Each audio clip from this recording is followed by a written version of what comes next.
Basically, I was arguing that the situation in Northeast Asia is a very complicated one, and one needs to be aware of its complexity. I suppose if I had a real point to argue, it would be that one should not so focus on the tactical issues that divide countries, like the latest incident in the East China Sea, but should think of the bigger picture. Because the bigger picture, the overall balance in the situation, contains many areas and activities in which the major parties, the major countries of the region, are cooperating rather than competing. For evidence of that, I would point at the high levels of economic interdependency between countries in the region, their mutual interest in countering terrorism, fishing disputes, climate change, pollution, all of these sorts of issues that they all have in common, and they cooperate with one another to deal with. And that is the bigger picture. The smaller picture, where you're focusing on the tactical divergences of view over who owns what islands, for example, in the East China Sea, should be thought of as a tactical issue and not a strategic issue. One should remember the bigger picture, I suppose, is basically my bottom line. I think this is obviously an issue for the South Korean government and people to resolve themselves, but simply as an outsider, it seems to me that South Korea, obviously has something of an identity issue. Identity issue in two different ways. First of all, is it the bottom half of a single country? And facing the issue of unification, thinking through its strategy towards reunification of the peninsula is obviously going to be an important, perhaps the most important issue that South Korea should face. But there's a rather more general issue that South Korea faces as well, it seems to me. And that is effectively that for all its economic success, it does not have the international clout, the international impact, the global impact that the fact that its economy is one of the biggest and most successful in the world would warrant. And I think that means that there is still an issue to be resolved between Korea, the United States and China in working out what that relationship should be, and Japan too come to that. And so effectively, I think Korea needs to think very seriously about what it wants its role to be.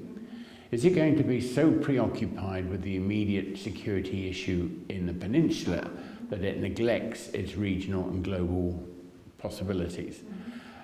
It seems to me that the global Korea idea advanced in the past is actually the right way to go.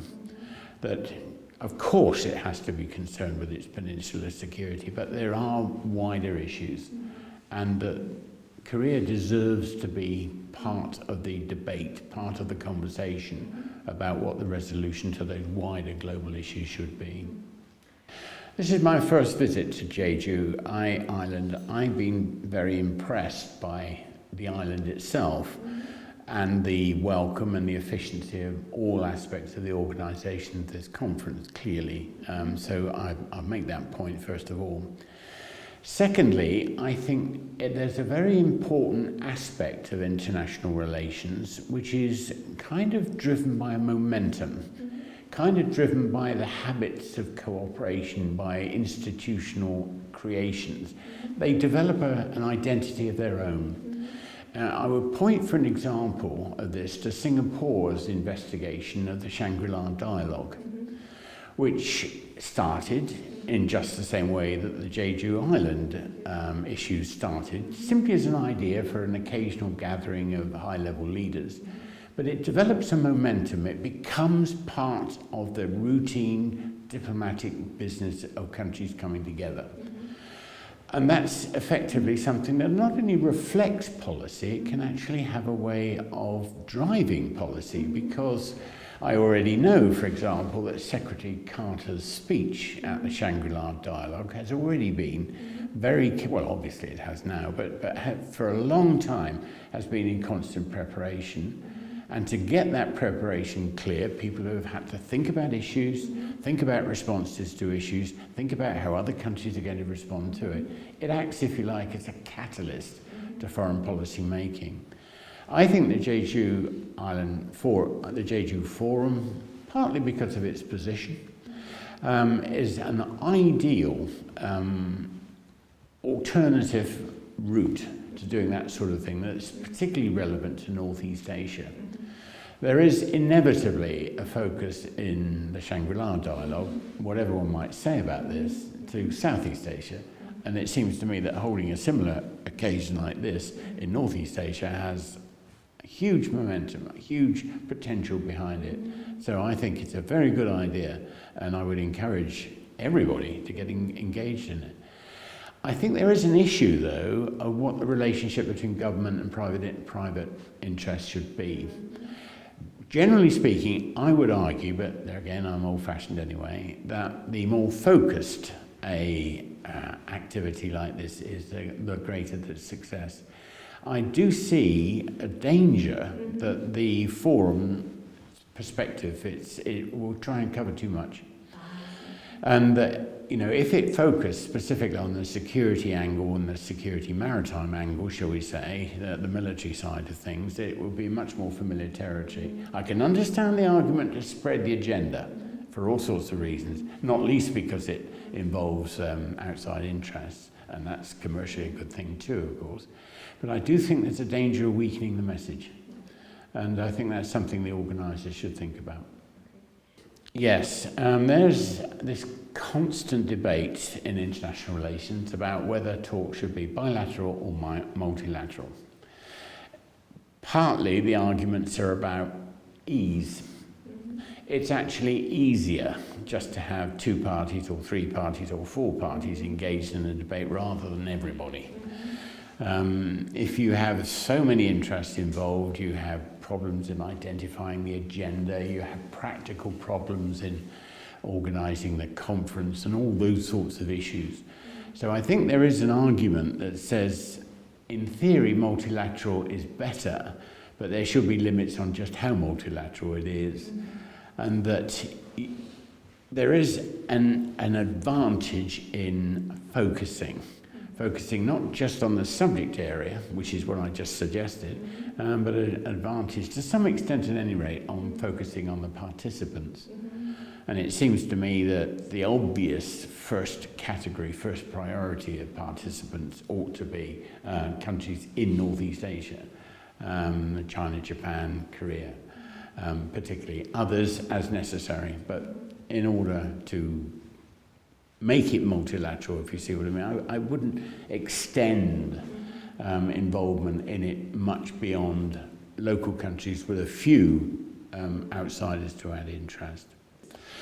Yes, I think tanks have a very important role to play. They can suggest ideas because they're free of government control. They can actually zero in, and here I'm talking about focus again, onto specific issues that are in their interest, and they can feel free, if you like, to come up with ideas and to make them public and to introduce them to a wider audience than governments are often able to do. Now, I'm not saying for one moment that research organisations within government are incapable of coming up with ideas. I'm not saying that at all. But I'm saying that the freedom to express those ideas might contain a kind of political baggage. The government's saying that, therefore, making all kinds of assumptions that aren't necessarily true. But if an internationally recognised and prestigious think tank comes up with ideas, if it establishes something like the Jeju Forum in which those ideas can be discussed with other people from other think tanks, including people from other governments who just happen to be listening in, then I think it contributes to what I would call the atmospherics. The atmospherics of producing the idea and also demonstrating a willingness to talk about ideas that might be too sensitive for governments to raise and talk about in a public way. So I think they can come up with ideas. Another advantage that think tanks have is consistency. South Korea, like Japan, is a clear-cut democracy. So consistency of policy over a long period of time is not something you can guarantee in a democracy. Governments come, governments change. Politicians come, politicians go. Think tanks are always there. So they are capable of producing the long perspective and to have consistency of policy. Yes, I have been in those sessions where academics like me have been discussing important issues, really important issues, and at the back of the hall there's a group of young students from college. In theory, I can see the advantage of that. They get accustomed to the fact that these things are important, that important people are discussing them, they see them doing it. That's good. But I think we mustn't allow them to go away with the idea that they're easy solutions. So I would be hesitant about the kind of public discussion with, let's say, school children or very junior people at university present at, that was too optimistic in tone or too pessimistic. And I think the message that one should try and get over in those sort of situations goes back to the point about complexity that I was making, that these issues are complicated. And it's just too simple to say that, Prime Minister such and such is right and Prime Minister such and such is wrong. China is wrong, Japan is right, whatever it is. And so I think it's important to introduce the notion of complexity. And with that notion for school children and older school children, obviously, and with that notion of complexity comes the fact that simple solutions are not likely to come very quickly. It makes them more realistic. It makes them more aware of what the problems are and aware that the people who deal with them are not stupid and they're not just wrong, they have different views, and that's what it is.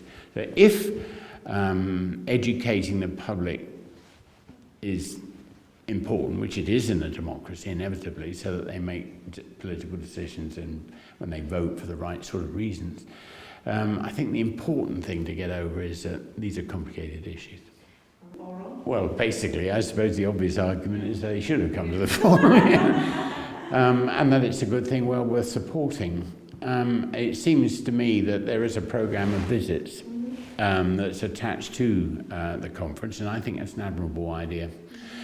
Because a programme of visits is a way of getting over the wider agenda that's obviously part of the programme. The issue with business methods, business success, the focus on the importance of climate change and dealing with pollution, looking after the sea. Obviously, with my maritime interests, that's what's top of my priority list.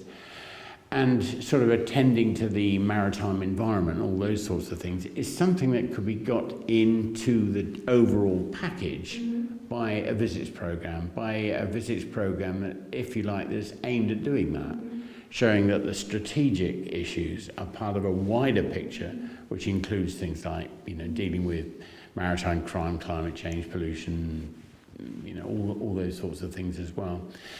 And so I think that one role that the Jeju Island could actually develop is to do that sort of thing, rather more in a rather more focused way than just arranging nice visits. Not that I'm able to go on any of the nice visits, I might say, but still.